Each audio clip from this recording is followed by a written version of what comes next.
7ാം സീസണിൽ കണ്ടത് ഏറ്റവും വലിയ ആൾക്കൂട്ടത്തിനിടയിലൂടെയാണ് ലെനയെ കോഴിക്കോട് സ്വാഗതം ചെയ്തത്. ഒരുപക്ഷെ ഒരു പുസ്തകം ഉയർത്തിയ വിവാദങ്ങൾ,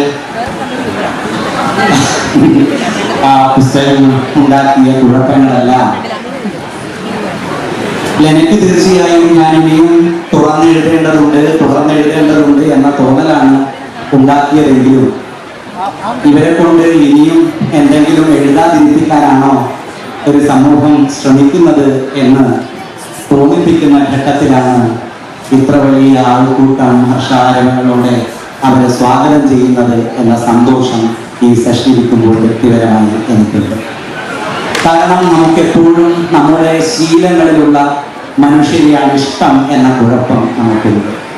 നാം ചിന്തിക്കുന്നത് തന്നെ അവർ ചിന്തിക്കണമെന്നും നാം ആഗ്രഹിക്കുന്നത് തന്നെ അവർ പ്രവർത്തിക്കണമെന്നും ശഠിക്കുന്ന മനുഷ്യരാണ് നാം എപ്പോഴും. അതുകൊണ്ട് തന്നെ സിനിമയിൽ പ്രവർത്തിക്കുന്ന ഒരാൾക്ക് നമ്മുടെ ശീലം ഉണ്ടാക്കി വെച്ച ഒരു ചിത്രമുണ്ട്.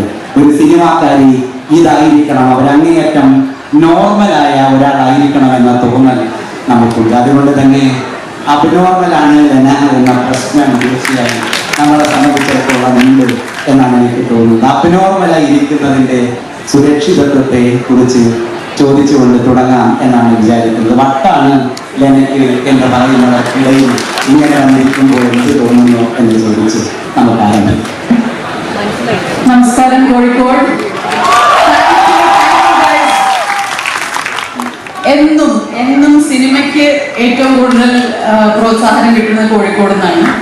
ഇതാദ്യമായിട്ടാണ് ഞാൻ ടെലിഗ്രാഫിൽ പങ്കെടുക്കുന്നത്. Thank you, this is brilliant. Thank you guys and thank U Liji, such A wonderful question.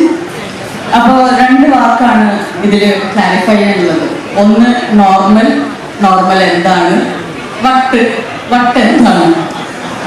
അപ്പോൾ ഒന്ന്, നമ്മളിപ്പോൾ ഏതൊരു കാര്യത്തിനും ഇവിടെ ഇപ്പോൾ എത്ര വ്യക്തികളുണ്ട് എന്ന ആവറേജ് എടുത്താൽ, ആവറേജിനൊരു ഗ്രാഫ് വരച്ചാൽ ഒരു ബെൽ കർവ് കിട്ടും. It's called the average, the curve of the averages or സ്റ്റാറ്റിസ്റ്റിക്സിന്റെ ലാംഗ്വേജിൽ പറഞ്ഞാൽ ദ നോർമൽ സി കർവ്. ആവറേജിന് സ്റ്റാറ്റിസ്റ്റീഷ്യൻസ് വിളിക്കുന്ന ഓമന പേരാണ് നോർമൽ. Average means normal. നിങ്ങൾക്ക് നോർമൽ ആയിരിക്കണമെങ്കിൽ നിങ്ങൾ ആവറേജ് മാൻ ആയി ഇരിക്കുക. ഞാൻ കുട്ടിക്കാലം മുതൽ ഇത്രയാണ് നോർമലാണ്. ഞാൻ സ്കൂളിൽ ഫസ്റ്റ് റാങ്ക് ഹോൾഡർ ആയിരുന്നു. സൈക്കോളജി പഠിച്ചപ്പോൾ കേരള സ്റ്റേറ്റ് റാങ്ക് ഹോൾഡർ ആണ് ഫ്രം കാലിക്കറ്റ് യൂണിവേഴ്സിറ്റി. ഞാൻ Calicut university judo silver medallist ആണ്. 16ാമത്തെ വയസ്സിൽ സിനിമയിലേക്ക് വന്നു. 25 വർഷമായിട്ട് സിനിമയിൽ വർക്ക് ചെയ്തുകൊണ്ടിരിക്കുന്നു. ഇതൊന്നും നോർമലല്ല. പിന്നെ 20 വർഷമായിട്ട് ഞാൻ കുറച്ച് അഭിനയിച്ചു നോർമലായിട്ട്.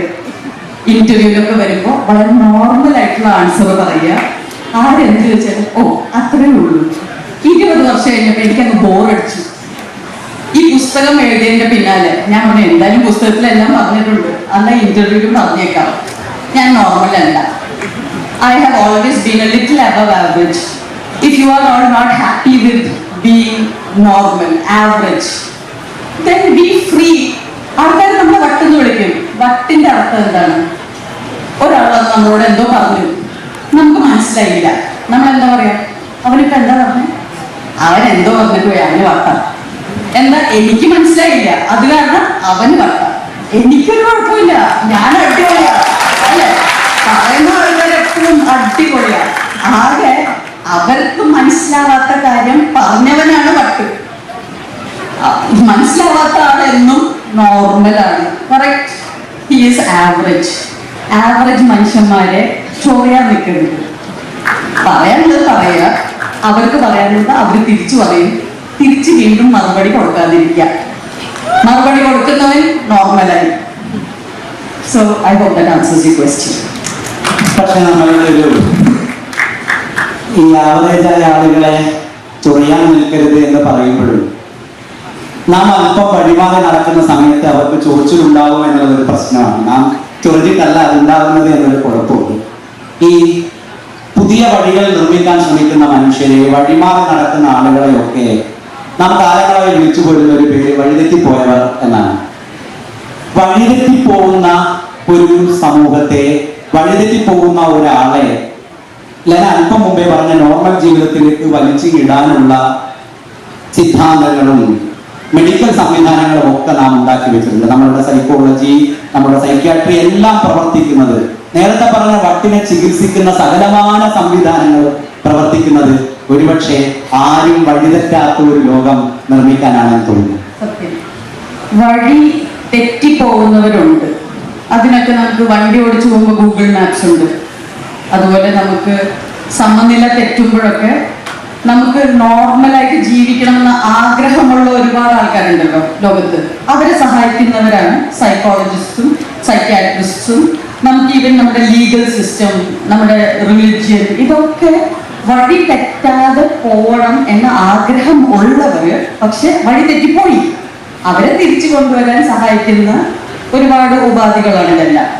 പക്ഷേ വഴി തെറ്റിക്കുന്നവരുണ്ട്. എനിക്ക് വഴി തെറ്റിച്ചു പോയാൽ മതി, എനിക്ക് ഹൈവേ വഴി പോകണ്ട, എനിക്ക് ഓഫ് റോഡിങ് ചെയ്യണം എന്ന് പറയുന്നവന് അത് പറ്റില്ല, നീ ഇതിലെ പോയാൽ മതി എന്ന് പറയുമ്പോഴാണ് എന്റെ കുഴപ്പം.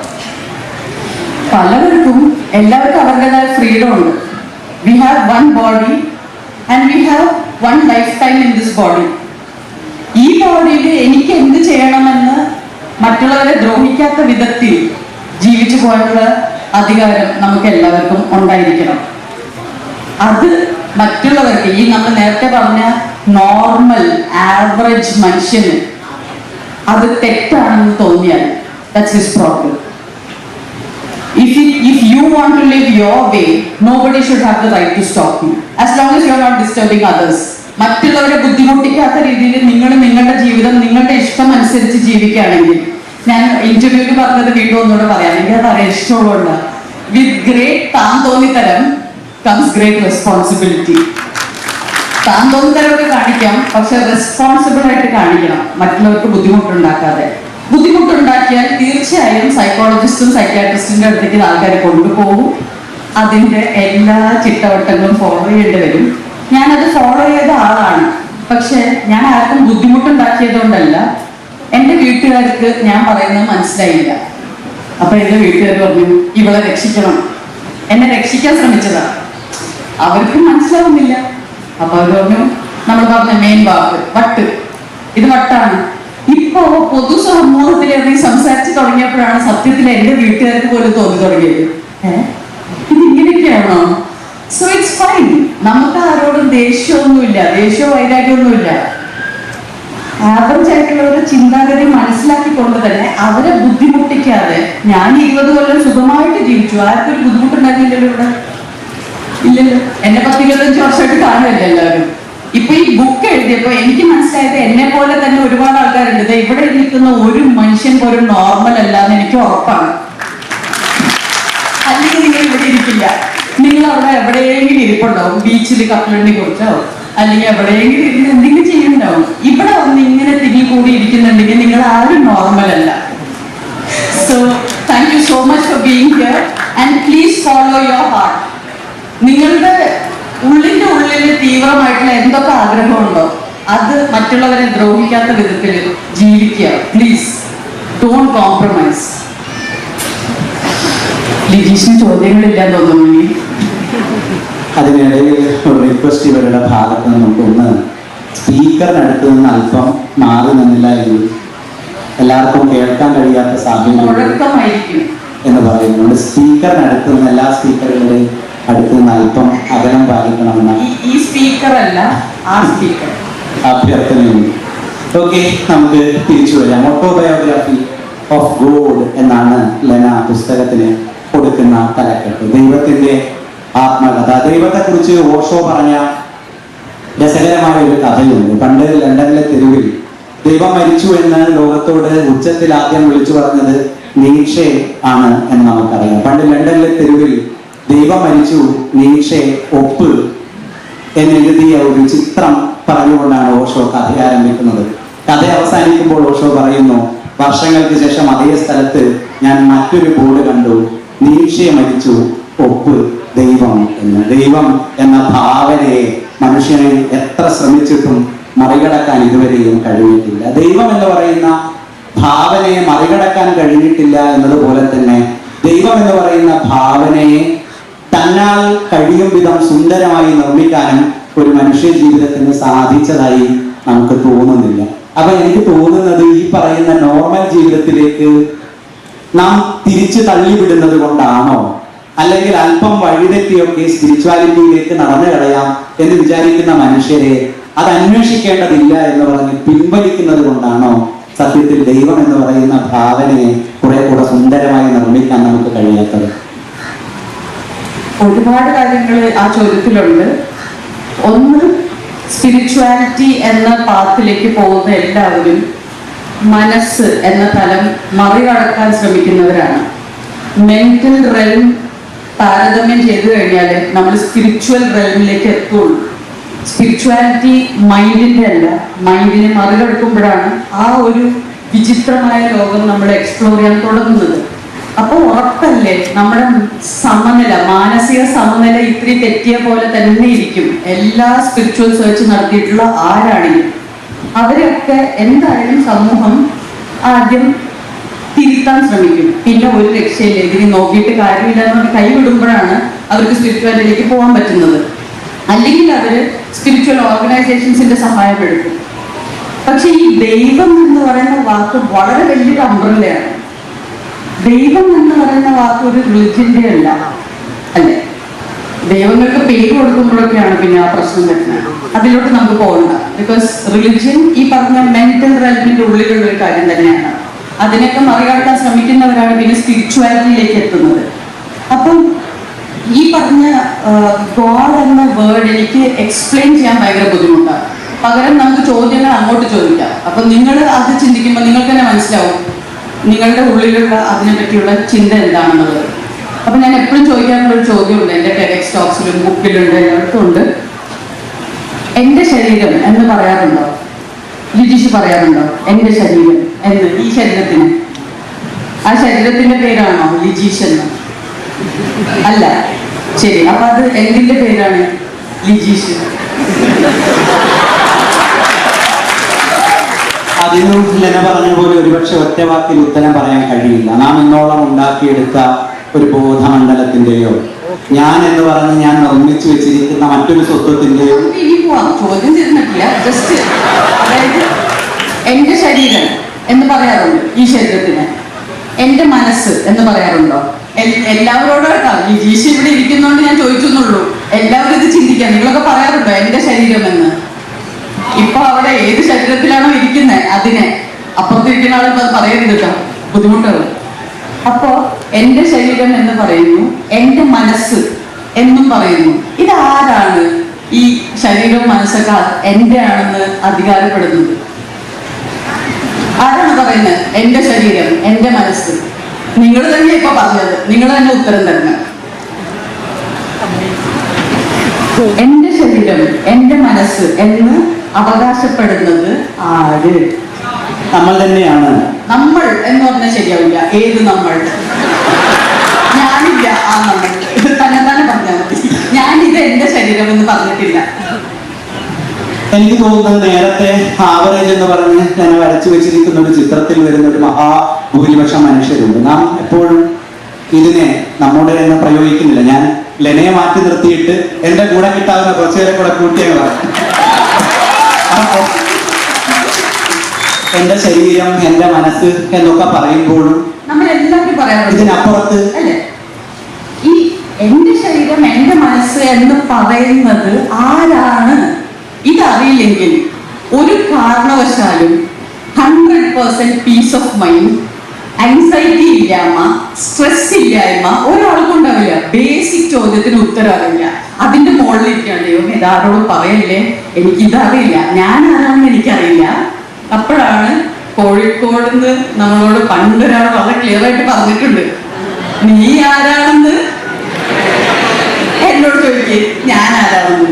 അപ്പൊ ഞാൻ ആരാണെന്ന് പറയുമ്പോ നിനക്ക് മനസ്സിലാവും നീ ആരാണെന്നും ഞാൻ ആരാണെന്നും. അങ്ങനെയാണ് തേന്മാവിൻ കൊമ്പത്തില് പറഞ്ഞത്.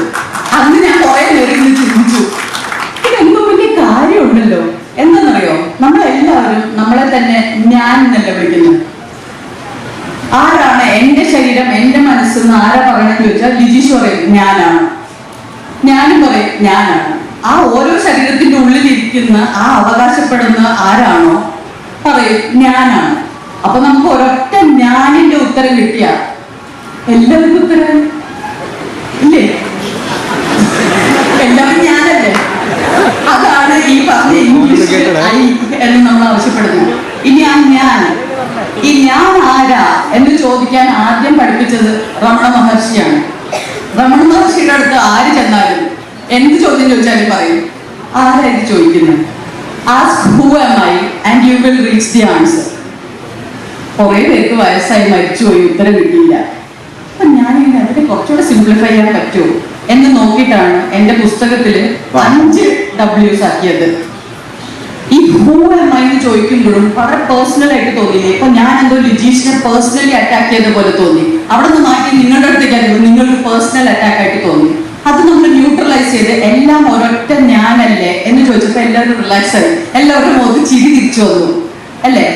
ആ പേഴ്സണലൈസേഷൻ നമ്മൾ മാറ്റി ഹൂ ആം ഐ എന്നതിൽ നിന്ന് മാറ്റിയിട്ട് വാട്ട് ആം ഐ എന്നാ അതിനെ കുറച്ചും കൂടെ ഡീപേഴ്സണലൈസ് ചെയ്യാം. അപ്പൊ എല്ലാവർക്കും ചിരി തിരിച്ചു വരും.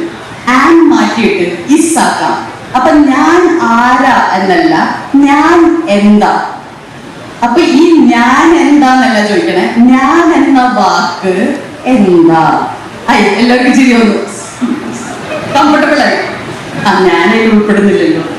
പക്ഷെ ആ ഒരു അപ്രോച്ച് എടുത്താൽ സ്പിരിച്വാലിറ്റിക്ക് വളരെ ഈസിയാണ്. നമ്മൾ ഡീപേഴ്സണലൈസ്ഡ് ആയി നമ്മൾ ഈ ഫോൾസ് പേഴ്സണലൈസേഷൻ കൊണ്ടുവരുമ്പോഴാണ് ഈഗോ എന്ന് പറയുന്ന സാധനം വർക്കപ്പ് ആവുന്നത്. ഈഗോ എന്താണ്? അറിവില്ലായ്മ. അറിവില്ലായ്മയുടെ ലഘു, നമ്മൾ കൊളോക്കിയലായിട്ട് പറയുന്ന വാക്കാണ് ഈഗോ. ഒരാൾക്കൊരു കാര്യം അറിയില്ലെങ്കിൽ അയാൾ ഡിഫെൻസീവ് ആവും. എന്നോടാ ചോദ്യം ചോദിക്കണ്ട, എനിക്കിഷ്ടമല്ല എന്ന് പറയും. എന്താ? ഉത്തരം അറിയില്ല. അപ്പൊ നമുക്ക് എന്തൊക്കെ കാര്യങ്ങൾ അറിയില്ല. Ignorance is ego. ഇത് ഞാൻ പറഞ്ഞതല്ല, ഇത് നമ്മുടെ പണ്ട് മുതലുള്ള ഒരുപാട് ഗ്രന്ഥങ്ങളിൽ പറഞ്ഞിട്ടുള്ള കാര്യമാണ്. ഞാൻ കണ്ടുപിടിച്ചൊന്നുമല്ല. പക്ഷെ ഈ ഒരു അറിവോടുകൂടെ നമ്മൾ എല്ലാത്തിനെയും കണ്ടാൽ നമ്മൾ ഈഗോ പ്രയോഗിക്കില്ല, മറ്റുള്ളവർക്ക് വർത്താണെന്ന് പറയാൻ നിൽക്കില്ല.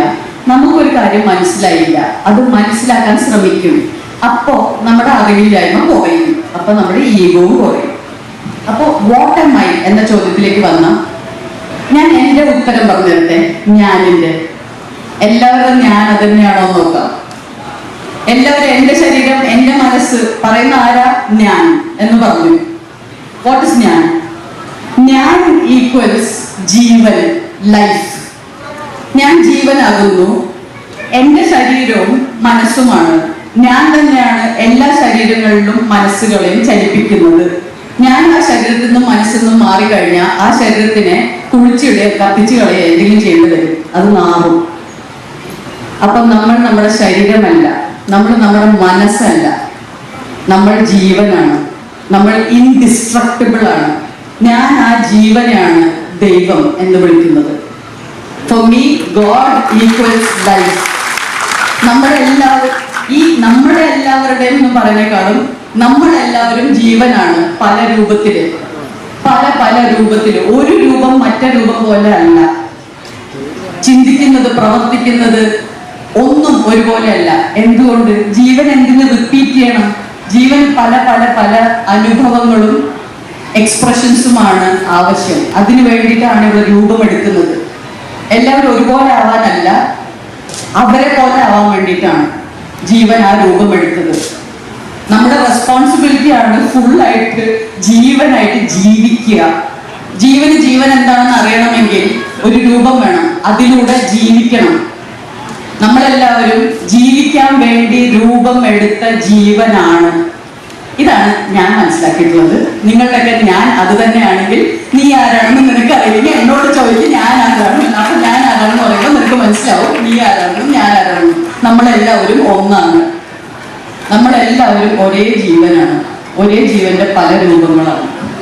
So that is why the autobiography. Ramana Maharshi ചോദിച്ച അതേ ചോദ്യം തന്നെയാണ് ബർണാഡ് ഷാ പണ്ടെഴുതിയ ഒരു വലിയ ലേഖനത്തിന്റെ തലക്കെട്ടായും അദ്ദേഹം കുറിച്ചത്. മനുഷ്യൻ ആ ചോദ്യത്തിന് ഉത്തരം അന്വേഷിക്കുകയും ഉത്തരം കണ്ടെത്താതെ മരിച്ചു പോവുകയും ചെയ്യാറാണ് പതിവ് എന്ന് നമ്മൾ പറയാറുണ്ട്. അങ്ങനെ മരിച്ചു പോവാതിരിക്കാൻ, അല്ലെങ്കിൽ അതിനു മുമ്പ് ഉത്തരം കിട്ടാവുന്ന രൂപത്തിലേക്ക് ആ ചോദ്യത്തെ എല്ലാവർക്കും വേണ്ടി മാറ്റി എഴുതണം എന്ന ആലോചനയായിരുന്നു വാട്ട് എന്നതിലേക്ക് ലെനയെ എത്തിച്ചത്. അല്ലെങ്കിൽ തനിക്ക് തന്നെ ഏറ്റവും ലഘുവായി അതിനൊരു ഉത്തരം പറയണം എന്ന തോന്നലായിരുന്നു, തന്നെ കുറിച്ച് തന്നെയുള്ള തോന്നലായിരുന്നു ആ ചോദ്യത്തെ മാറ്റി എഴുതിച്ചത്. തീർച്ചയായും എൻ്റെ വ്യക്തിപരമായ ഒരു അന്വേഷണത്തിൽ ഞാൻ കണ്ടെത്തിയ, എനിക്ക് മനസ്സിലാവാൻ വേണ്ടി മെഡിറ്റേഷനും കോൺടെംപ്ലേഷനും വീണ്ടും വീണ്ടും ഈ ചോദ്യങ്ങൾ ചോദിച്ചിട്ട് ചോദ്യത്തിന് ഉത്തരം കിട്ടുന്നില്ലല്ലോ, ഉത്തരം കിട്ടുന്നവരെ സമാധാനമില്ല. അപ്പൊ ഉത്തരം കിട്ടിക്കഴിഞ്ഞപ്പോ ഞാൻ ആലോചിച്ചു, ഇത് മറ്റുള്ളവർക്ക് ഷെയർ ചെയ്യണ്ടേ? അല്ല, നിങ്ങൾക്ക് നല്ലൊരു തമാശ കിട്ടി, നിങ്ങൾ കുറെ ചിരിച്ചു, നിങ്ങൾ ആ തമാശ ഞാനോട് പറയില്ലേ? ഓടിച്ചെന്ന് എല്ലാവരോടും പറയും, നിങ്ങൾ കുറെ പൊട്ടിച്ചിരിച്ചൊരു തമാശയാണ്. അതേപോലെ ഇതേ അറിവ് എല്ലാവരും അന്വേഷിക്കുന്നുണ്ട്.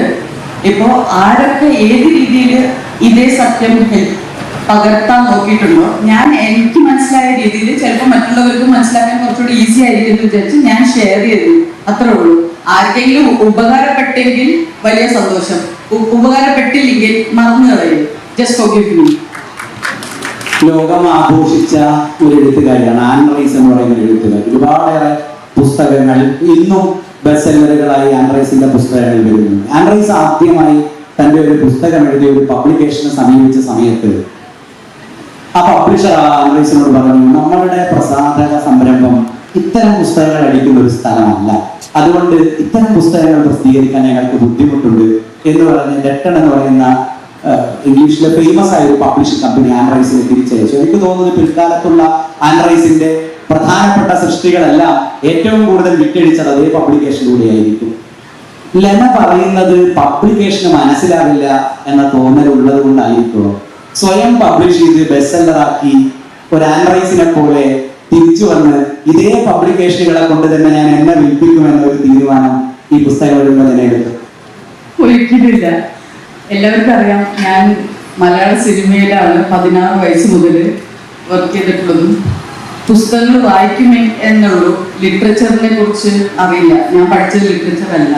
എനിക്ക് ഒരു പുസ്തകം എഴുതിയാൽ അതെങ്ങനെ പബ്ലിഷ് ചെയ്യണം, അതെങ്ങനെ മാർക്കറ്റ് ചെയ്യണം ഒന്നും ഒരു അറിവില്ല.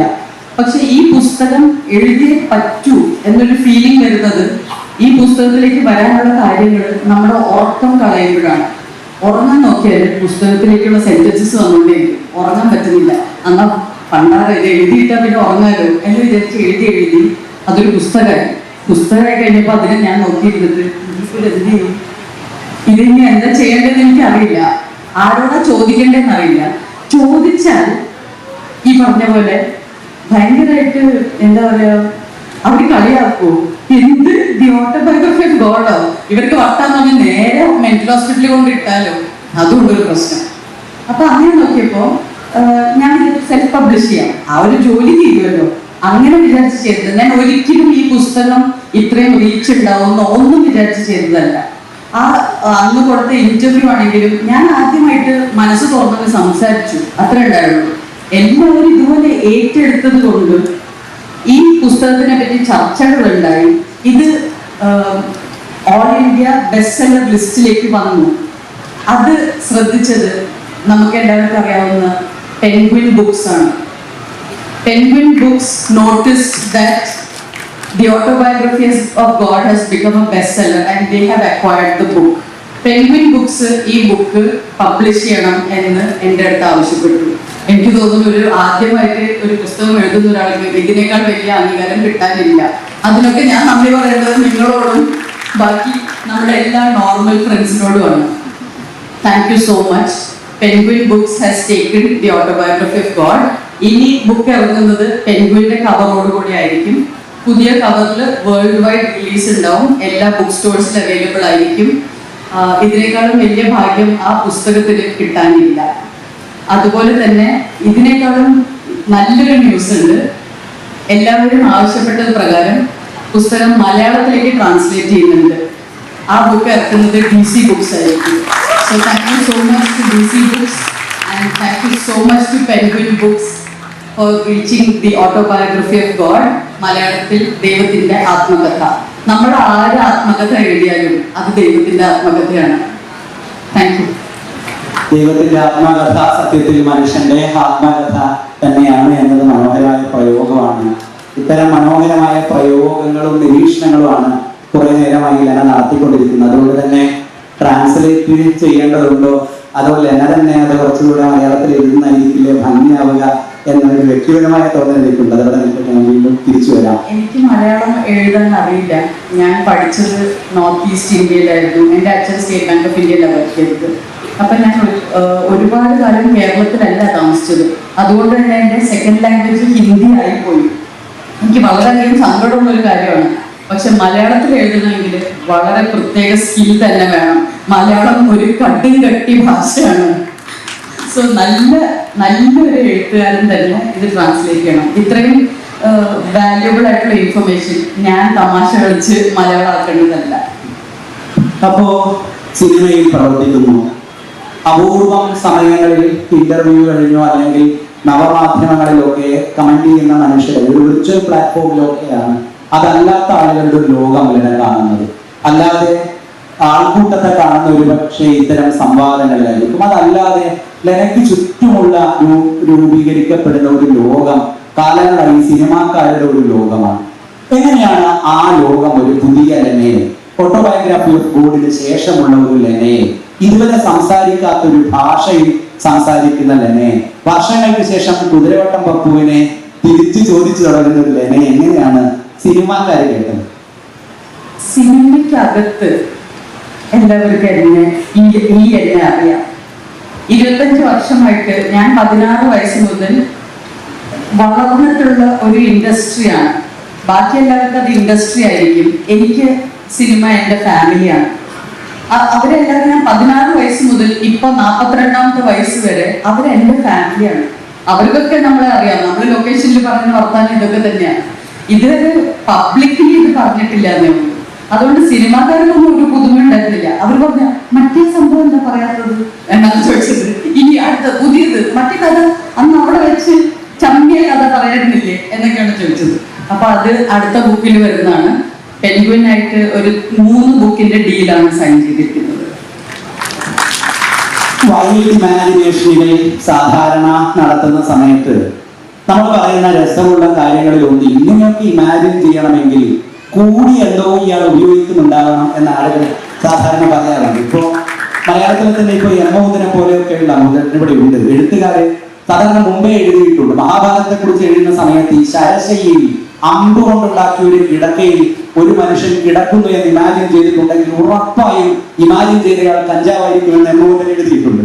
അപ്പൊ എനിക്ക് തോന്നുന്നത് അങ്ങനെ കഞ്ചാവ് ഉപയോഗിക്കുന്ന അല്ലെ ഏതെങ്കിലും രൂപത്തിൽ ട്രിപ്പ് ഉപയോഗിക്കുന്നവർക്ക് മനുഷ്യരെ അല്ലെങ്കിൽ ആനന്ദത്തിന്റെ, ഞാൻ തികച്ചും പേഴ്സണലായി അല്ല ആ ചോദ്യത്തിലേക്ക് വരുന്നത്, തുടങ്ങിയത് അങ്ങനെയാണെങ്കിൽ ആനന്ദത്തിന് വേണ്ടി ഇത്തരം സാധ്യതകൾ അന്വേഷിക്കുന്ന മനുഷ്യർ കൂടെ ഉണ്ട് നമുക്കിടയിൽ. അത്തരം മനുഷ്യരെ കാണുകയോ അത്തരം മനുഷ്യർ സംസാരിക്കുന്ന ഒരു ഭാഷ ഏതെങ്കിലും രൂപത്തിൽ ആസ്വദിക്കാൻ എനിക്ക് തോന്നുകയോ താൻ പറയാൻ ശ്രമിച്ച എന്തോ ഇവരൊക്കെ മുമ്പേ പറഞ്ഞിട്ടുണ്ട് എന്ന് എപ്പോഴെങ്കിലും തോന്നുകയോ ചെയ്തിട്ടുണ്ട്? വിജീഷ് തന്നെ ആനന്ദം തേടിയതിനെ കുറിച്ച് എഴുതിയിട്ടുണ്ടല്ലോ അല്ലെ? അപ്പൊ ആനന്ദം തേടാത്ത ഒരു മനുഷ്യനുണ്ടാവില്ല. ആനന്ദം തേടുന്ന വഴികൾ വേറെയാണ്. എല്ലാവരും ആനന്ദം തേടുന്നത് പല വഴികളിലൂടെയാണ്. പക്ഷെ ഈ പറഞ്ഞ ഇൻടോക്സിക്കൻസ് അല്ലെങ്കിൽ ലഹരി പദാർത്ഥങ്ങൾ എന്ന് ജനറലി സംസാരിക്കുന്ന സാധനങ്ങൾ യൂസ് ചെയ്യുന്നവർ ഈ നോർമൽ ലൈഫിൽ ഫ്രസ്ട്രേറ്റഡ് ആവുമ്പോഴാണ്, ഭയങ്കരമായിട്ട് അടച്ചു കൂടിയ പോലത്തെ ഒരു വീർപ്പുമുട്ടലിലാണ് ഇങ്ങനത്തെ കാര്യങ്ങൾ യൂസ് ചെയ്യുന്നത്. എനിക്ക് തോന്നുന്നു കള്ളു കുടിക്കുന്നത് വരെ ആൾക്കാർ എന്തോ ഒരു മോചനത്തിന് വേണ്ടിയിട്ടാണെന്ന് എനിക്ക് തോന്നുന്നത്. പക്ഷെ അത് വളരെ ഡേഞ്ചറസ് ആണ്. ഞാൻ സത്യത്തിൽ എൻ്റെ ലൈഫിൽ ഒരു പ്രാവശ്യം സൈലോസൈബിൻ യൂസ് ചെയ്തതിനെ കുറിച്ച് എൻ്റെ ബുക്കിൽ ആദ്യത്തെ ചാപ്റ്ററിൽ തന്നെ പറയുന്നുണ്ട്. സൈലോസൈബിൻസ് വളരെ പവർഫുൾ ആയിട്ടുള്ള സൈക്കഡെലിക്സ് ആണ്. അത് ഒരിക്കലും ഒരു എന്താ പറയുക ഒരു റെക്രിയേഷണൽ സബ്സ്റ്റൻസ് ആയിട്ട് ഉപയോഗിക്കാൻ പാടില്ലാത്തതാണ്. ആർക്കും ബാൻഡ് ആയിട്ടുള്ള അല്ലെങ്കിൽ ഉപയോഗിക്കാൻ പാടില്ല എന്ന് പറയുന്ന കാര്യങ്ങളെ കുറിച്ച് ഇൻഫർമേഷൻ ഉണ്ടാവില്ല.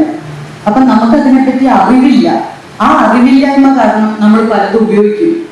പിന്നെ നമ്മൾ വിചാരിക്കും ഇത് ഇനിയും ഉപയോഗിച്ചാൽ ഇനിയും കൂടിയ തലങ്ങളിലേക്ക് പോകാൻ പറ്റുമെന്ന് വിചാരിക്കും. അല്ല, താഴത്തോട്ട് പോകും. ഇത് ഇന്നത്തെ പുതിയ തലമുറയോട് പ്രത്യേകം പറയേണ്ടതായിട്ടുണ്ടെന്ന് തോന്നിയിട്ടാണ് ഞാൻ അതിനെപ്പറ്റി ഈ ബുക്കിൽ എഴുതിയത്. ഞാനിപ്പോൾ ബുക്കിൽ ഇതിനെപ്പറ്റി ഒന്നും പറഞ്ഞില്ലെങ്കിലും എൻ്റെ ബുക്ക് അവിടെ തന്നെ നിലനിൽക്കും, അതിൽ പറഞ്ഞിട്ടുള്ള മാറ്ററും നിലനിൽക്കും. പക്ഷെ പലരും വിചാരിക്കുന്നത് ഈ ആനന്ദം തേടിയുള്ള സാധനങ്ങൾ ഉപയോഗിച്ച് ആനന്ദം ഒരിക്കലും എത്താൻ പറ്റില്ല. എഴുതി ഒപ്പിട്ട് നിങ്ങൾ ആ സാധനങ്ങളുടെ അടിമയാവും. പക്ഷെ പല സബ്സ്റ്റൻസസ് ഉണ്ട് നമ്മുടെ ബ്രെയിനിലെ ഈ ലെഫ്റ്റ് വെൻട്രിക്കിൾ, ക്ഷമിക്കണം കുറച്ച് ടെക്നിക്കലായിട്ട് പറഞ്ഞാൽ, നമ്മുടെ ലെഫ്റ്റ് വെൻട്രിക്കിൾ, നമ്മുടെ ലെഫ്റ്റ് സെറിബ്രം, ഈ സൈഡിലാണ് ലോജിക്, റീസണിങ് ഇതൊക്കെ വർക്ക് ചെയ്യുന്നത്. പല സാധനങ്ങളുണ്ട്, ഇത് കഴിച്ചാൽ ഈ സൈഡ് ഓഫ് ആവും, അത് വർക്ക് ചെയ്യില്ല. അത് വർക്ക് ചെയ്യാതാവുമ്പോൾ ബാക്കിയുള്ള ഭാഗങ്ങൾക്ക് വർക്ക് ചെയ്യുന്നുണ്ട്. നമ്മൾ എപ്പോഴും ലോജിക്കലായിട്ടുള്ള റീസണബിൾ ആയിട്ടുള്ള എല്ലാത്തിനും അതിൻ്റെതായ റീസണും ലോജിക്കും വേണം എന്ന് പറയുന്നവർക്ക് ഇത് ഓഫ് ആവുമ്പോൾ വളരെ പ്രത്യേകമായ വേറെ എന്തൊക്കെയോ അനുഭൂതി ഉണ്ടാവും. അതിന്റെ പേര് ആനന്ദം എന്നല്ല, പക്ഷെ വേറിട്ട ഒരു അനുഭവം ഉണ്ടാവും. ആ അനുഭവം കാരണം അവര് തിരികെ ഈ ബ്രെയിനിന്റെ ഈ സൈഡ് തിരിച്ച് ഓണാവുമല്ലോ കുറച്ചു നേരം കഴിയുമ്പോൾ. അപ്പോഴാണ് അവരറിയുന്നത് ഇപ്പൊ ഞാൻ ആരാ, അച്ഛാ ഇതിലേതാ ഞാൻ എന്നൊക്കെ ചോദിച്ചു തുടങ്ങും. പക്ഷെ അവർക്കുണ്ടായത് ഒരു ലൈഫ് ചേഞ്ചിങ് എക്സ്പീരിയൻസ് ആണ്. ഇനി അവർ വിചാരിക്കും ഇത് തന്നെ ഞാൻ ഇനിയും കുറെ ചെയ്താൽ ഇത് കൂടുമല്ലോ, കൂടില്ല, ഇനി അവിടെ നിന്ന് അങ്ങോട്ട് ഡൗൺഹില്ലാണ്. പക്ഷെ ഇതാണ് സംഭവിക്കുന്നത്, ബ്രെയിനിലെ ആ ലോജിക് ആൻഡ് റീസണിങ്ങിന്റെ ഭാഗം കുറച്ചു നേരത്തേക്ക് ഓഫ് ആവും. ഇത് എൻ്റെ ബുക്കിൽ അതിനെ പറ്റി ഒന്ന് പറഞ്ഞിട്ടുണ്ട്. ഡോക്ടർ, അവരുടെ പേര് ഞാൻ പറഞ്ഞു, അവരാണ് ഫസ്റ്റ് ടെഡെക്സിൽ ഇത് സംസാരിച്ചത്. അവർക്ക് ഈ ലെഫ്റ്റ് സൈഡിൽ ഒരു സ്ട്രോക്ക് ഉണ്ടായി. അവര് ബ്രെയിനിനെ കുറിച്ച് പഠിക്കുന്ന ഒരു ഡോക്ടർ ആയതുകൊണ്ട് ആ സ്ട്രോക്കിന്റെ ബേസിസിൽ അവർ എഴുതിയിട്ടുണ്ട് പുസ്തകങ്ങൾ. അത് തന്നെയാണ് നമ്മളൊക്കെ ആർട്ടിഫിഷ്യലി എന്തെങ്കിലും കഴിച്ച് ഈ സൈഡിനെ ഓഫ് ആക്കുന്നത്. അത് ഓഫ് ആക്കിയത് കൊണ്ട് പ്രത്യേകിച്ച് ആർക്കും ഒരുപാട് ഗുണങ്ങൾ ഉണ്ടാവില്ല, ഒരു മൊമെന്ററി ചേഞ്ച് ഉണ്ടാവും. അത് പിന്നെ ലൈഫ് ലോങ് ആ ചേഞ്ച് നിലനിൽക്കും. പക്ഷെ ഇത്രയും റിസ്ക് എടുക്കാതെ അതിനെ വളരെ പീസ്ഫുൾ ആയിട്ട് നമുക്ക് ഓഫ് ആക്കാം. അതിന്റെ പേരാണ് മെഡിറ്റേഷൻ. മെഡിറ്റേഷൻ, പ്രാണായാമം, യോഗ, കുറച്ച് ചിന്ത തന്നെ ലോജിക്കലായിട്ട്, എല്ലാത്തിനെയും ലോജിക്കലായിട്ട് ചിന്തിക്കേണ്ട ആവശ്യമില്ല. ലോജിക്കും ഇല്ലോജിക്കും ഈക്വലി വേണം എന്ന് ചിന്തിച്ചാൽ പോലും ഈ സൈഡ് കുറച്ച് ഓഫ് ആവും. എല്ലാത്തിനും റീസൺ വേണമെന്ന് നിർബന്ധം പിടിക്കാതിരുന്നാൽ തന്നെ നമുക്ക് ഈ അനുഭവങ്ങൾ ഉണ്ടായി തുടങ്ങും. ഇതെല്ലാം നമ്മുടെ ബ്രെയിൻ്റെ ഉള്ളിൽ തന്നെ ഉണ്ട്, അതിനുള്ള കപ്പാസിറ്റി. പക്ഷെ അതുകൊണ്ട് ഇന്നത്തെ സമൂഹത്തിൽ എല്ലാവരും വളരെ നിസ്സാരമായിട്ട് കരുതുന്ന ഒരുപാട് വളരെ ഹെവി സബ്സ്റ്റൻസസ് ഉണ്ട്. ദയവ് ചെയ്ത് യങ് തലമുറയോട് പറയാണ്, do not experiment with it. തീക്കളിയാണ് ഇത്, തീക്കളിയാണ്. വളരെ അപൂർവമാണ് ഒരാൾ അതിൽ നിന്നും എന്തെങ്കിലും വിലപിടിപ്പുള്ളത് എടുത്തുകൊണ്ട് ഇറങ്ങി വരുന്നത്. ബാക്കി എല്ലാവരുടെ ലൈഫ് വെറുതെ വേസ്റ്റ് ആയി പോവാണ് ഇതിന്റെ പേരിൽ. അത് തേടിയതുകൊണ്ട് നിങ്ങൾ ഒരിക്കലും അങ്ങേ കര കാണുന്ന ഒരു നിർബന്ധമില്ല. 0.1% ആയിരിക്കും അങ്ങനത്തെ എക്സ്പീരിയൻസസ് ഉണ്ടാവുന്ന ആൾക്കാർ. ബാക്കി എല്ലാവർക്കും ചെറുതായിട്ട് അവരുടെ റൈറ്റ് സൈഡ് ഓഫ് ദ ബ്രെയിനിനെ അവരൊന്ന് പരിചയപ്പെട്ടു. അതിനാണ് ഇത്ര ആഹാ എന്ന് പറയുന്നത്. അത് നമുക്ക് പരിചയപ്പെടാം, കുറച്ച് മെഡിറ്റേഷൻ പ്രാക്ടീസ് ചെയ്താൽ മതി. ലോങ് റൂട്ടാണ്, ഇമ്മീഡിയറ്റ് കിട്ടില്ല, പക്ഷെ ഒരു സൈഡ് എഫക്ട്സും ഇല്ലാത്ത ലൈഫ് ലോങ് നിർത്താൻ പറ്റുന്ന ഉപായമാണ്. So please try to learn meditation. അത് ഓൾഡ് ഫാഷൻഡോ എന്തോ അയ്യേ മെഡിറ്റേഷനോ എന്ന് വിചാരിക്കാതെ ജസ്റ്റ് ട്രൈ ചെയ്ത് നോക്കൂ. It will change your life and you will change other people's lifes. 3 പുസ്തകം തുടർച്ചയായി എഴുതാനുള്ള കല പെൻഡിങ്ങുമായി ഒപ്പിടുന്നു. 1ാമത്തെ പുസ്തകം എഴുതിയതിന്റെ കോലാഹലം സത്യത്തിൽ അവസാനിച്ചിട്ടില്ല. സ്വാഭാവികമായും നിരന്തരമായ പ്രയാസങ്ങൾ ഒരുപക്ഷെ ലനാദിനെ എങ്ങനെ നോക്കിക്കാണുന്നു എന്നത് എനിക്ക് കൗതുകത്തോടെ കേൾക്കേണ്ടതുണ്ട്. നിത്യജീവിതത്തിൽ എങ്ങനെയായിരിക്കും ഇത്, ഓരോ ദിവസവും ഉണ്ടാകുന്ന ട്രോളുകളെ, ഓരോ ദിവസവും വരുന്ന വീഡിയോ ബൈറ്റുകളെ, അങ്ങനെ ഓരോന്നിനെയും നാം പേഴ്സണലി എക്സ്പീരിയൻസ് ചെയ്യുന്ന ഒരു സ്പേസ് ഉണ്ടാവും അവിടെ. പക്ഷെ ഇതിനെല്ലാം അപ്പുറത്തേക്ക് പെണ്ണെഴുതുന്നു എന്ന ഒരു പ്രത്യേകത കൂടെ ഉണ്ട് എന്നെനിക്ക് തോന്നുന്നു. ഒരു സ്ത്രീ എഴുത്തുകാരി എന്ന രീതിയിൽ ഇങ്ങനെ സംസാരിക്കുന്ന വിചിത്രം എന്ന് തോന്നുന്ന ഒന്നിനെ ഇങ്ങനെ ഒരാൾക്കൂട്ടത്തിന് മുമ്പിൽ പ്രസന്റ് ചെയ്യുന്നത് ഒരാണായിരുന്നുവെങ്കിൽ, ഒരു താരം എന്നത് ഒരാൺ താരം ആയിരുന്നുവെങ്കിൽ മറ്റൊരനുഭവമായിരുന്നു ഉണ്ടാവുക എന്ന തോന്നൽ താൻ ഒരു സ്ത്രീ ആയതുകൊണ്ട് കൂടിയാണ് എന്നൊരു തോന്നൽ എനിക്കുണ്ട്. ഇല്ല, എനിക്ക് തോന്നുന്നില്ല. ഇതില് ആണിപ്പെട്ട വ്യത്യാസമില്ല. ഇത് ജീവനാണല്ലോ. ജീവൻ ഏതൊരു ആണോ പെണ്ണിന്റെ രൂപത്തിലോ എന്തോ ആയിട്ട് പ്രത്യക്ഷപ്പെടുന്നു. അതിപ്പോ ഏത് രൂപത്തിൽ പറയുന്നു, പെൺ രൂപത്തിൽ പറയുമ്പോൾ കുറച്ചുകൂടെ രസമുണ്ട്, ഒരു കൗതുകമുണ്ട്. ഒരുപാട് പെണ്ണുങ്ങൾ ഇത് പറയാറില്ല. ബിക്കോസ് സ്ത്രീകൾക്ക് യൂഷ്വലി ഇത്രയും ഫ്രീഡം, ഇത്രയും ലൈഫിൽ ഞാൻ കഴിഞ്ഞ ഒരു 12 വർഷത്തിന് മുകളിൽ ഒറ്റയ്ക്ക് ജീവിച്ചിട്ടുള്ള ഒരാളാണ്. എൻ്റെ ലൈഫിൽ വേറെ പ്രാരാബ്ദങ്ങളില്ല. ഞാൻ വിവാഹം കഴിച്ചില്ല. അതിനുശേഷം ലൈക്ക് 30 years മുതൽ ഞാൻ സോളോ ആയിട്ട് ജീവിക്കുകയാണ്. യാത്ര ചെയ്യുന്ന ഒറ്റയ്ക്കാണ്. അപ്പോൾ കുടുംബവും കുട്ടികളും ഒക്കെ ഉള്ള സ്ത്രീകളാണെങ്കിൽ അവരുടെ റെസ്പോൺസിബിലിറ്റീസ് വളരെ ഡിഫറെൻ്റ് ആണ്. അവർക്ക് ഈ ആത്മീക അന്വേഷണത്തിന് ഇറങ്ങി തിരിക്കാൻ നിന്ന വീട്ടിൽ കഞ്ഞി വെക്കില്ല. ഞാൻ പലപ്പോഴും കഞ്ഞി വെക്കാറില്ല. അപ്പൊ ഞാൻ എന്തെങ്കിലും കുറുക്കുറയൊക്കെ തിന്നിട്ട് വെച്ച് പോങ്ങിയിട്ടുണ്ടാവും. പക്ഷെ അതെല്ലാവർക്കും ചെയ്യാൻ പറ്റില്ല. അപ്പൊ വീടും കുടുംബമൊക്കെ നോക്കുന്ന സ്ത്രീകൾക്ക് അതിനുള്ളൊരു ടൈം ആൻഡ് സ്പേസ് കിട്ടുന്നുണ്ടാവില്ല. ഞാൻ അതിനു വേണ്ടി സമയം ഉണ്ടാക്കി എൻ്റെ ജീവിതത്തിൽ പല സാക്രിഫൈസസ് ഉണ്ടായിട്ടുണ്ട്. പക്ഷെ അതെല്ലാവർക്കും പറ്റുന്നില്ല. ആണുങ്ങൾക്ക് പലപ്പോഴും കൂടുതൽ ഫ്രീഡം സൊസൈറ്റിയിൽ ഇതുവരെ കിട്ടിയിട്ടുണ്ട്, സത്യമാണ്. അതുപോലെ തന്നെ നമ്മുടെ ബ്രെയിനിന്റെ വയറിങ്ങും ഡിഫറെൻ്റ് ആണ്. അപ്പം അതിൻ്റെ ഒക്കെ വ്യത്യാസം ഉണ്ടാവും. പക്ഷെ ഇത് സത്യത്തിലൊരു ആൺപെൺ വ്യത്യാസം ഇല്ലാതെ പറയുന്ന കാര്യത്തിൽ നമുക്കത് കമ്മ്യൂണിക്കേറ്റ് ചെയ്യാൻ പറ്റുന്നുണ്ടെങ്കിൽ അത് ആര് പറഞ്ഞാലും മറ്റുള്ളവർ അത് സ്വീകരിക്കാൻ റെഡിയാണ്. ബിക്കോസ് ഞാനിത് പറയുന്നത് എനിക്ക് വേണ്ടിയിട്ടല്ല, നിങ്ങൾക്ക് എന്തെങ്കിലും ഉപകാരം ഉണ്ടാവുമോ എന്ന് വിചാരിച്ചിട്ടാണ് പറയുന്നത്. ഞാനിത് പറഞ്ഞുകൊണ്ട് പ്രത്യേകിച്ച് എനിക്കൊന്നും വ്യക്തിപരമായിട്ടൊരു മാറ്റം സംഭവിക്കാൻ പോകുന്നില്ല. ഞാൻ ഓൾറെഡി എല്ലാവരും അറിയുന്ന ഒരാളാണ്. എനിക്കിത് പറഞ്ഞിട്ട് വേണ്ട ഫേമസ് ആവാൻ. ഞാൻ എപ്പോഴും ആലോചിച്ചിട്ടുണ്ട്, എന്തിനാ ഞാനൊരു സിനിമാ നടിയായത്?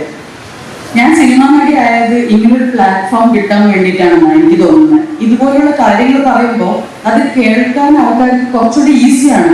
25 വർഷമായിട്ട് ഞങ്ങൾക്ക് അറിയാവുന്ന ഒരാളാണ്.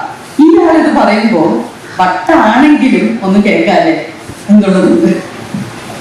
അപ്പൊ 25 വർഷമുള്ള ലന കടന്നുപോയ ഒരു ജീവിതം ഇന്നിരിക്കുന്ന ഒരു ലനയാവാൻ വേണ്ടിയായിരുന്നു എന്ന് പറയുമ്പോൾ 25 വർഷത്തെ ലനയുടെ നോട്ടങ്ങളായിരിക്കും സത്യത്തിൽ ഈ പുസ്തകത്തിനകത്ത് പറയാൻ ശ്രമിച്ചിട്ടുണ്ടാവും, അല്ലെ?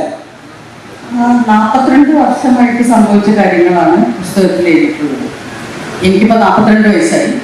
42 വർഷമായിട്ട് ഞാൻ ഇവിടെ കണ്ട ജീവിതവും അതിൽ നിന്നും ഈ സെർച്ച് വഴി പഠിച്ച കാര്യങ്ങളും അത് വളരെ ലഘുവായിട്ടുള്ള രീതിയിൽ പറയാൻ പറ്റണം. ബിക്കോസ് ഞാൻ പറയുന്ന കാര്യങ്ങൾ പുതിയതല്ല. പക്ഷെ യൂഷ്വലി ആൾക്കാർ ഇത് പറയുന്നത് വലിയ വലിയ തത്വങ്ങളും വാക്കുകളും ആർക്കും മനസ്സിലാവാത്ത ചില സാഹിത്യമൊക്കെ ഉപയോഗിച്ച് പറയുമ്പോഴേക്കും ഞാൻ തന്നെ അറിയില്ല, ഇത് കുറച്ചുകൂടി സിമ്പിളായിട്ട് പറയാൻ പറ്റില്ലേ? അപ്പോൾ പറ്റാവുന്ന അത്രയും സിമ്പിൾ ആയിട്ടുള്ള ഭാഷയിൽ പറഞ്ഞേ ഉള്ളൂ. എനിക്കൊന്നും ഇന്ന് നമ്മളിവിടെ സംസാരിക്കുമ്പോഴും ആർക്കും എന്താ ഈ പറയുന്നത് എന്ന് അതിന്റെ ഉള്ളിലുള്ള മീനിങ് കാരണം തോന്നാം. വാക്കുകൾ അത് തോന്നുന്നില്ലല്ലോ. ഞാൻ കടുങ്കട്ടിയായിട്ടുള്ള വാക്കുകളൊന്നും ഉപയോഗിക്കുന്നില്ലല്ലോ. പക്ഷെ പറയുന്നത് കടുങ്കട്ടിയായിട്ടുള്ള ഒരു കാര്യം തന്നെയാണ്. അത് നമ്മളെല്ലാവരും ആ കടുങ്കട്ടിയായിട്ടുള്ള ആ സംഭവമാണ്. It's called life. ലൈഫ് മാത്രമേ ഉള്ളൂ. ലൈഫ് അല്ലാത്തതായിട്ട് ഒന്നും തന്നെ ഇല്ല. ഇത് നിങ്ങൾ സ്വയം കുറച്ചു നേരം അത് അയവർക്കേണ്ടതായിട്ടുണ്ട്. എനിക്കിത് പറഞ്ഞു തരാനേ പറ്റുള്ളൂ. ഇനി ഇതിനെ കൊണ്ട്, ഈ ഇൻഫർമേഷൻ കൊണ്ട് എന്ത് ചെയ്യണം എന്നുള്ളത് നിങ്ങൾ ഓരോരുത്തരുടെയും അവകാശമാണ്. പക്ഷെ ആ ഒരു ചിന്ത നമുക്ക് സ്റ്റാർട്ട് ചെയ്യാൻ പറ്റിയാൽ തന്നെ വലിയ കാര്യം എന്നാണ് എനിക്ക് തോന്നിയിട്ടുള്ളത്. നിങ്ങൾ ഇനി ഇത് പോയിട്ട് നിങ്ങളുടെ ഫ്രണ്ട്സുമായിട്ട് ചർച്ച ചെയ്യും, നിങ്ങളിത് സംസാരിക്കും, അപ്പോൾ ഒരു മൂവ്മെന്റ് ഉണ്ടാവും. ഞാൻ ചോദിച്ചു വന്നത് 4 പതിറ്റാണ്ട്, 25 അല്ല 40 വർഷം കടന്നു എന്ന് പറയുമ്പോൾ 4 പതിറ്റാണ്ട് തീളുന്ന ലനയുടെ അന്വേഷണം തന്നെ ഒരു പുസ്തകമാക്കുന്നു. ആ പുസ്തകം ഒരു സമൂഹത്തിന് മുമ്പിൽ വെക്കുന്നു. നോർമൽ അല്ലാത്ത മനുഷ്യർ ഇത് എളുപ്പം മനസ്സിലാക്കുമെന്നും അല്ലാത്തവരിലേക്ക് പതിയെ പതിയെ എത്തിച്ചേരുമെന്നുമുള്ള ആത്മവിശ്വാസം തന്നെ പ്രകടിപ്പിക്കുന്നു. പക്ഷേ ഈ സമൂഹം ഇങ്ങനെ അല്ലായിരുന്നുവെങ്കിൽ വളരെ എളുപ്പം ഇത് സ്വീകരിക്കപ്പെടുമായിരുന്നു എന്നും ഈ പുസ്തകത്തിന്റെ വിൽപ്പന ഒരറ്റത്ത് നടക്കുന്നുണ്ട്, സമൂഹം സ്വീകരിക്കുന്നു എന്ന ഒരു തർക്കം ലനക്ക് ഉന്നയിക്കാറുണ്ട്. ഞാൻ പറയുന്നത് ഒരു സോഷ്യൽ ആക്സെപ്റ്റൻസ് എന്ന് പറയുന്ന ഒന്ന്, എല്ലാവരും എളുപ്പം ഉൾക്കൊള്ളുന്ന ഒന്ന് എന്നത് അത്ര കയ്യടി കിട്ടേണ്ട കാര്യമാണ് എന്ന അഭിപ്രായവും എനിക്കില്ല. പക്ഷെ ഈ സമൂഹം മറ്റൊരു തരത്തിലായിരുന്നുവെങ്കിൽ കുറച്ചുകൂടെ ബെറ്റർ ആയിരുന്നു. ഈ സമൂഹം തന്നെ ഇങ്ങനെ അല്ലാതെ പോയിരുന്നെങ്കിൽ, ഇപ്പൊ ലെന പറയുന്നു വിവാഹ ജീവിതം അല്ലാത്ത ഒരു ജീവിതം ഞാൻ നയിക്കുന്നത് കൊണ്ട് എന്റെ മുമ്പിൽ ഈ സാധ്യതകളുണ്ട് എന്ന് ലെന പറയുന്നു. പലപ്പോഴും കുടുംബ ജീവിതത്തിൽ ഈ സാധ്യതകൾ ഉണ്ടാവാറില്ല എന്ന് പറയുന്നു. നാം തുടർന്നു പോരുന്ന കുടുംബ സങ്കല്പത്തെയൊക്കെ ഒന്ന് മറികടന്നാൽ മറ്റൊരു ജീവിതം സാധ്യമാണ് എന്നും അവിടെ അന്വേഷണത്തിന്റെ തലം കുറച്ചുകൂടെ എളുപ്പം സാധ്യമാകും എന്നുള്ള തോന്നൽ എനിക്കുണ്ട്. അത് ഓരോരുത്തരുടെയും വാസനാണ്. ഇപ്പൊ ചിലവർക്ക് കല്യാണം കഴിക്കാൻ താല്പര്യമില്ലാത്ത ഒരുപാട് ആൾക്കാരുണ്ട്. അവരോട് പറഞ്ഞാലേ എനിക്ക് കല്യാണം കഴിക്കണ്ട, എനിക്കങ്ങനൊന്നും ഇല്ല കേട്ടോ, ഞാൻ ചിലപ്പോ കല്യാണം കഴിക്കും. പിന്നെ ഇത്രയും നാൾ കല്യാണം കഴിക്കാതെ ജീവിച്ചത് ഈ സ്പിരിച്വൽ പാർട്ടിലൂടെ പോയിരുന്നോണ്ടാണ് അതിന് ശ്രദ്ധ തെറ്റുന്നത്. ഇത് ശ്രദ്ധിച്ച് ചെയ്യേണ്ട ഒരു കാര്യമായതുകൊണ്ട് സാധാരണ ആൾക്കാർ സന്യാസം എന്ന് പറയും. അപ്പൊ 12 വർഷമാണ് സന്യാസത്തില് ഒരു തപസ് കാലം. അപ്പൊ ഒരു തപസ് കാലം ഞാൻ തീർത്തു, അതിന്റെ റിപ്പോർട്ട് സമർപ്പിച്ചിട്ടുണ്ട്. ഇനി ഞാൻ പോയി കല്യാണം കഴിച്ചോട്ടെ. അപ്പൊ ഞാൻ പറയുന്നത് നമ്മുടെ പ്രയോറിറ്റീസ് ആണ്. ഇതെല്ലാം ജീവൻ എടുത്തിട്ടുള്ള പല രൂപങ്ങളാണ്. സ്പിരിച്വാലിറ്റിയിൽ ഒരു കാര്യമുണ്ട്, ഇങ്ങനെ അല്ലായിരുന്നു എങ്കിൽ, അങ്ങനെ ആയിരുന്നു എങ്കിൽ എന്നുള്ളതൊന്നുമില്ല. ഇങ്ങനെ ആണ്, ഇവിടെ എന്ത് ചെയ്യാം. ഇതാണ് സ്പിരിച്വാലിറ്റിയുടെ തുടക്കം. മനസ്സിന്റെ ചോദ്യങ്ങളായിരുന്നു. മാവില് ചക്ക ഉണ്ടാവുമായിരുന്നെങ്കിൽ, പ്ലാവില് മാങ്ങ ഉണ്ടാവുമായിരുന്നെങ്കിൽ ഉണ്ടാവില്ല. ഇങ്ങനെയാണ്. മാറ്റത്തെ നമുക്ക് അങ്ങനെ പറയാനാണ്. ബുദ്ധൻ പറഞ്ഞ തത്വം ഇതല്ലേ, ഇസ്നെസ്, തത്വത. തത്വത എന്ന് പറഞ്ഞാൽ ഇറ്റ് ഇസ് സോ. നമ്മളിപ്പോ ഇവിടെയാണ്.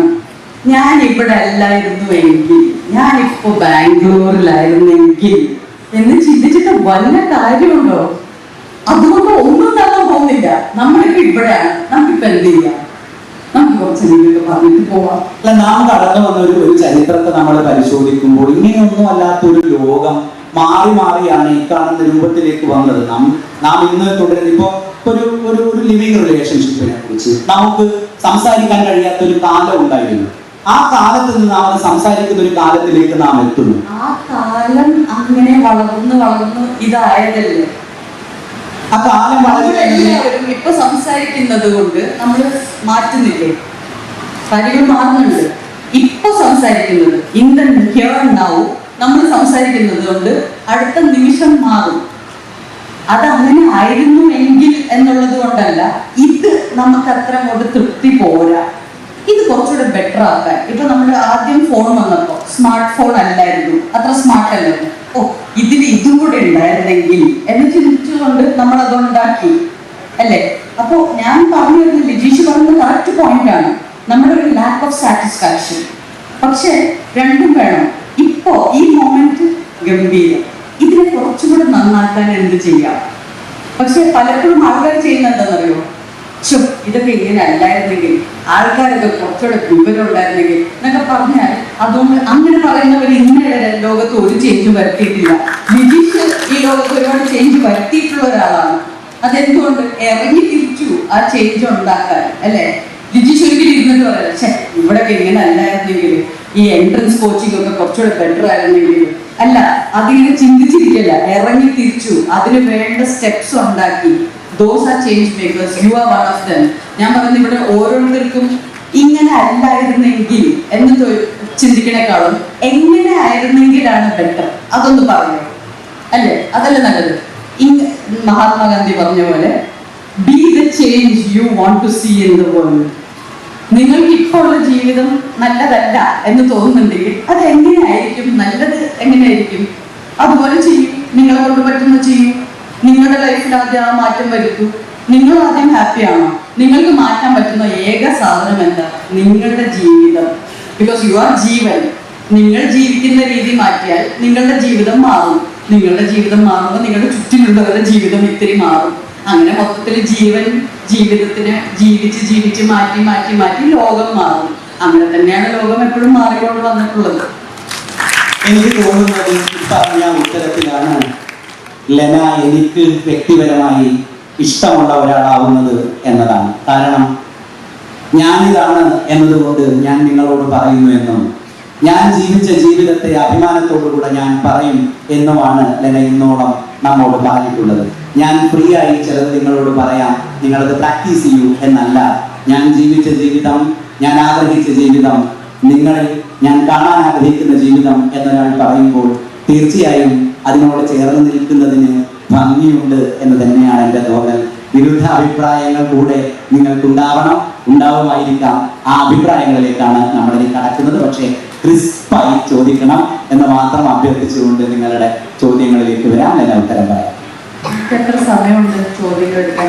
15 മിനിറ്റ് ഉണ്ട്.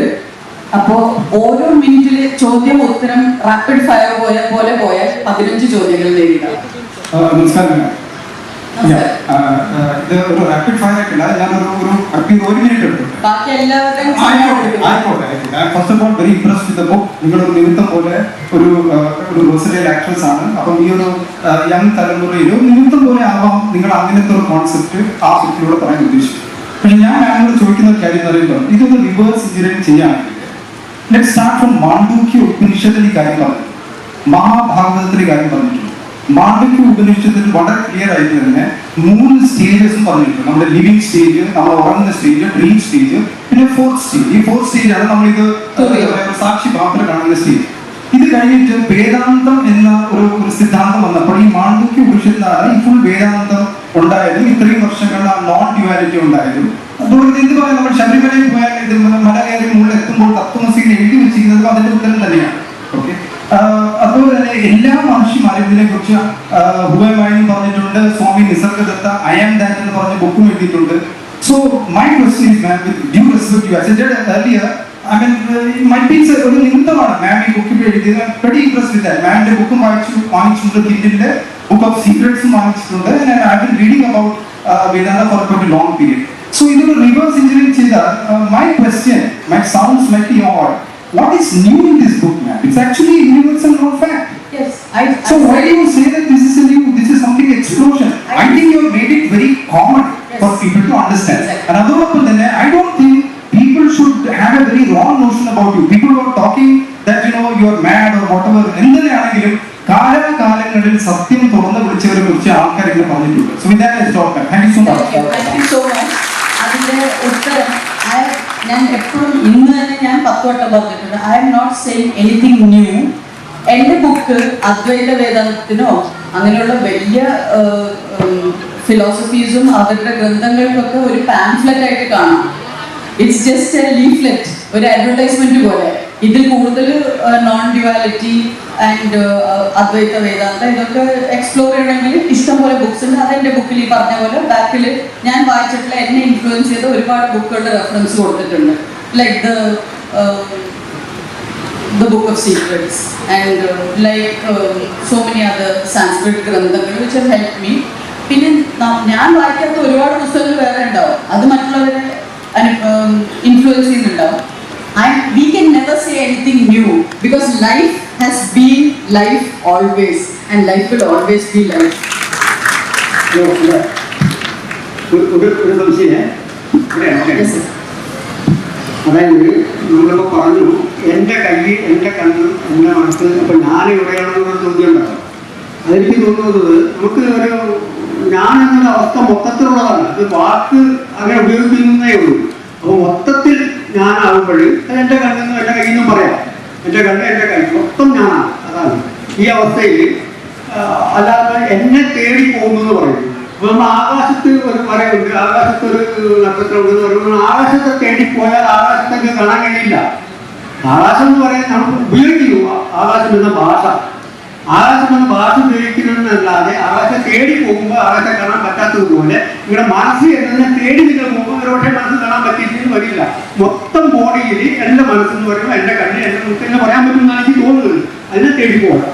രണ്ടാമത് പറഞ്ഞ മെഡിറ്റേഷൻ ചെയ്തിട്ട് ഓവറായിട്ട് കുറേ ആളുകൾക്ക് എബ്നോർമലിനും മേലേക്ക് പോയ കുറേ കഥ എനിക്കറിയാം. കാരണം മെഡിറ്റേഷൻ ചെയ്തിപ്പോൾ ചെമ്പരത്തിപ്പ് തലയിൽ നടക്കുന്ന കുറേ ആളുകൾ എനിക്കറിയാം. അതിൻ്റെ ഒരു ലിമിറ്റേഷൻ കൂടി പറഞ്ഞാൽ കൊള്ളാം. ഞാനല്ല ലിമിറ്റേഷൻസ് പറയേണ്ടത്. ഒന്ന്, ലിമിറ്റ് ഇല്ലാത്ത കാര്യങ്ങളാണ് നമ്മളിവിടെ സംസാരിക്കുന്നതല്ല. ആകാശം എന്ന് പറഞ്ഞ ഒന്നുമില്ല അല്ലേ? അത് വെറും സ്പേസ് ആണ്. നമുക്ക് ഇങ്ങനെ കാണുമ്പോൾ ഒരു കളർ, ഒരു നീല കളർ പോലെയൊക്കെ തോന്നുന്നുണ്ട്. പക്ഷെ നമ്മൾ എത്ര പോയാലും ആകാശം നമ്മൾ നേരിടില്ല. അതേപോലെ മനസ്സ് എത്ര മുന്നോട്ട് പോയാലും അതിനെ താരതമ്യം ചെയ്യാം. അപ്പോഴാണ് ഈ മനസ്സില്ല എന്ന് കണ്ടെത്തുന്ന ആ പോയിന്റ് ഉണ്ടല്ലോ, അതിനാണ് സ്പിരിച്വാലിറ്റി എന്ന് പറയുന്നത്.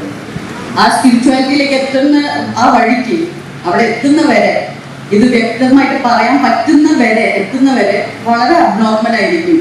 അത് പേടിയുള്ളത് നോർമലായിട്ട് തന്നെ ജീവിക്കട്ടെ. അവര് അതിന് മുതിരണ്ട, അതിനുള്ള പക്വതയായിട്ടില്ല.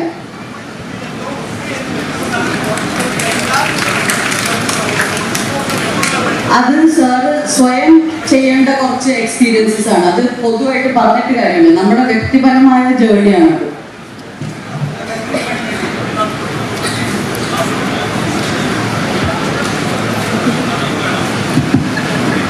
Hi ma'am. ഞാൻ ആദ്യമായിട്ടാണ് കാണുന്ന സ്റ്റേജില്. ഫസ്റ്റ് കാണുമ്പോൾ എനിക്ക് രണ്ടാം ഭാഗത്തിലുള്ള മറന്നിട്ടും എന്തിനുള്ള സോങ്ങിലെ മണിക്കുട്ടിയാണ് ഓർമ്മ വരുന്നത്.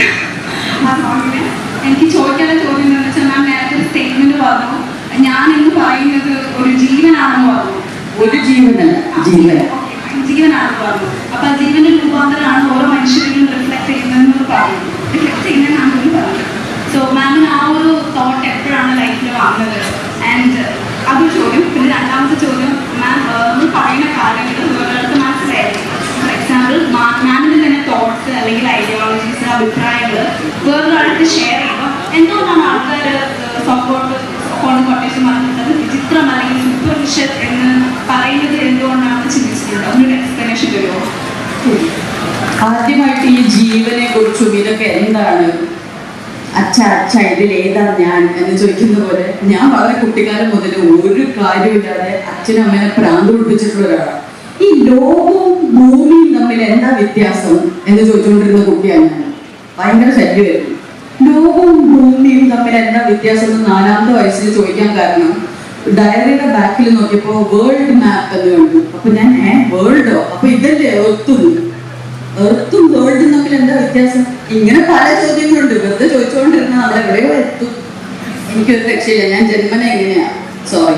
പിന്നെ രണ്ടാമത്തെ ചോദ്യത്തിന് ഉത്തരം, ആൾക്കാരെന്താ ഇങ്ങനെ പറയണേ, അവര് പറയുന്നത് ഞാൻ നിങ്ങളൊക്കെ ചിരിച്ചതിനേക്കാളും കൂടുതൽ ട്രോളുകൾക്ക് ചിരിച്ചിട്ടുള്ള ആളാണ്. ഞാൻ ആ ട്രോൾ പേജസിന്റെ അടിയിൽ പോയി കമന്റ് ഇട്ടിട്ടുണ്ട്, താങ്ക് യു പറഞ്ഞിട്ട്. അത് മാത്രമല്ല, അവരൊക്കെ ഞാനാണ്.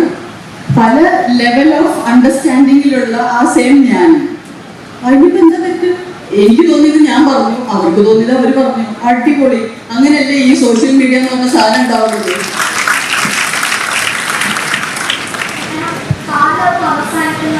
ലോകത്തിന്റെ രഹസ്യങ്ങളുടെ ഉത്തരങ്ങൾ എത്തുന്നുള്ളൊരു കോമൺ ധാരണയുണ്ടോ? എന്റെ ദൈവമേ, കടുങ്കട്ടി ചോദ്യമായിരിക്കും. കുറച്ച് സാധാരണ മലയാളത്തിൽ പറയും. അതായത് സമയം ഇല്ലാതാകുന്ന ഒരു അവസ്ഥ മാത്രമേ ലോകത്തിന്റെ പറയാൻ പറ്റൂ. അതായത് ഞാൻ പറഞ്ഞില്ലേ, ഞാൻ ഇത്തിരി വീക്കാണ്. അതായത് നമ്മളിപ്പോ ലോകം ഉണ്ടായത് ബിഗ് ബാങ് തിയറി എന്ന് പറയുമ്പോൾ അതിന് മുമ്പ് എന്നുള്ളൊരു ചോദ്യം ഉണ്ടല്ലോ.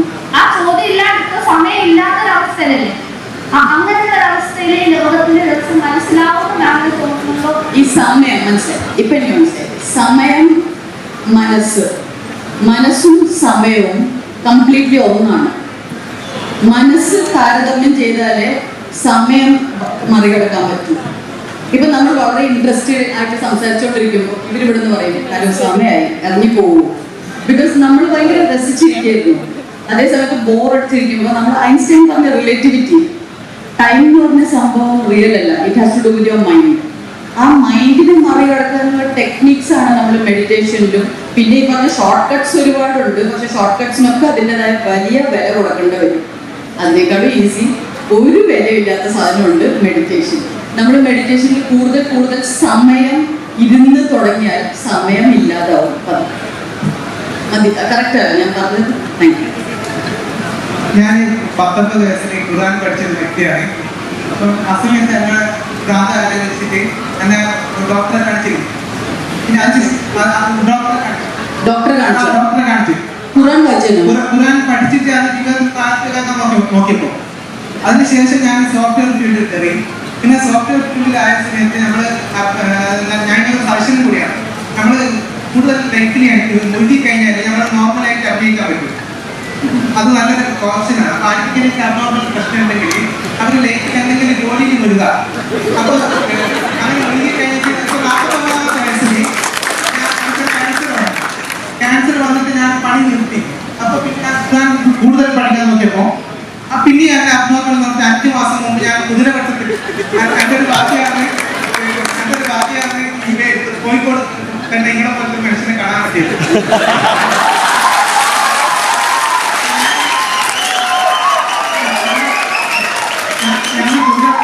ഒരു ദിവസത്തില് എന്റെ വേണ്ടപ്പെട്ട ആൾക്കാരെ സഹായിച്ചിട്ട് അവിടെ രക്ഷപ്പെടാൻ പറ്റി. ഇപ്പൊ ഞാൻ 10 മാസമായിട്ട് നിങ്ങളെ പോലെ ഒരു ഒറ്റക്കാണ് താമസിക്കുന്നത്. നിങ്ങളുടെ വട്ടിനും എനിക്ക് എന്റെ വട്ടിനും വ്യത്യാസമുണ്ട്. അതായത് ഈ മതത്തിന്റെ ഒരു പ്രശ്നം എന്താണെന്ന് വെച്ചാൽ ഞാനൊരു മതത്തിന്റെ കൈ പിടിച്ചിട്ടില്ല. ഞാൻ പറഞ്ഞുതരാം. മതത്തിന്റെ ആൾക്കാർ ഏത് മതമാണെങ്കിലും ശരി ദാനധർമ്മം ചെയ്യാനാണ് പറയുന്നത്, ദാനധർമ്മം ചെയ്യാൻ. പക്ഷേ ഈ മറ്റുള്ള മതം ഇല്ലാത്ത ആൾക്കാർ ജീവിതം മുഴുവനും പൈസ ഉണ്ടാകാൻ വേണ്ടി നോക്കുന്നത്. മതത്തിന്റെ ആൾക്കാർ പണം വേണ്ടാന്ന് പറഞ്ഞാൽ അങ്ങോട്ട് കൊടുക്കുകയായിരുന്നു.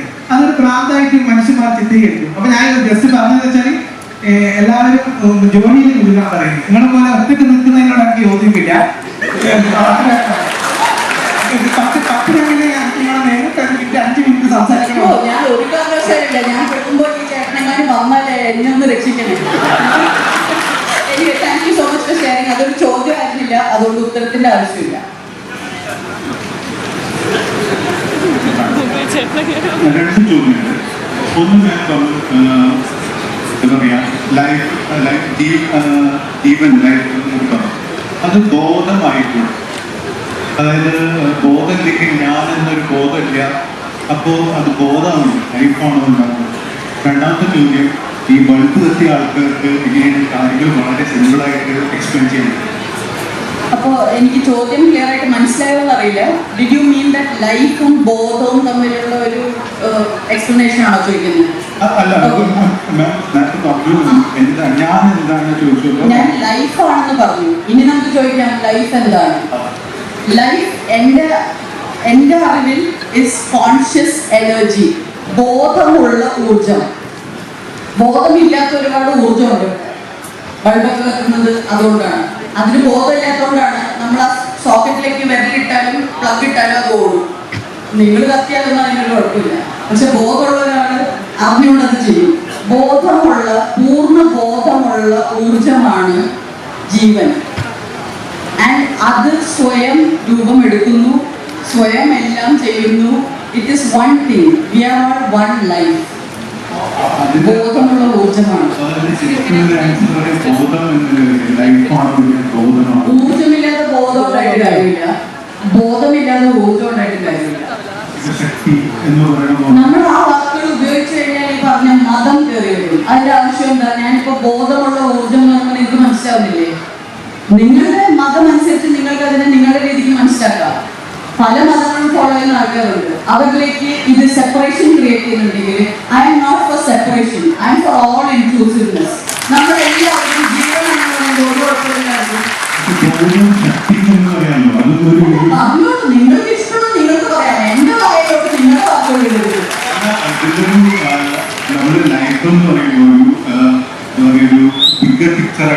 ഞാൻ നിഷ്പക്ഷമായ വാക്കുകൾ ഉപയോഗിക്കുന്നു. നിങ്ങൾ കുറച്ചും കൂടി ഏതോ കേട്ടറിവെന്നുള്ള കുറച്ച് നിങ്ങൾക്ക് കംഫർട്ടബിൾ ആയിട്ടുള്ള വാക്കുകൾ യൂസ് ചെയ്യുന്നു. സെയിം ആയിരിക്കാം, സെയിം അല്ലായിരിക്കാം, അത് ഞാൻ പറഞ്ഞ ആവശ്യമില്ല. നിങ്ങളും ഞാൻ തന്നെയാണല്ലോ.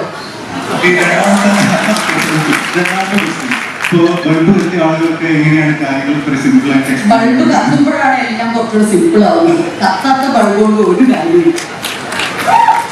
അങ്ങനെ പറഞ്ഞാണ് നാം ഇത് വൈൻഡപ്പ് ചെയ്യുന്നത്. കത്താത്ത ബൾബ് കൊണ്ട് പ്രത്യേകിച്ച് മെച്ചമൊന്നുമില്ല എന്നാണ്. അതിന് ഡിസ്കാർഡ് നമുക്ക് വേണ്ട. ഫ്യൂസായ ബൾബ് കൊണ്ട് ഒരു കാര്യമില്ല. വേണമെങ്കിൽ അതിൻ്റെ ഉള്ളിൽ ചെടികളൊക്കെ നടല്ലേ.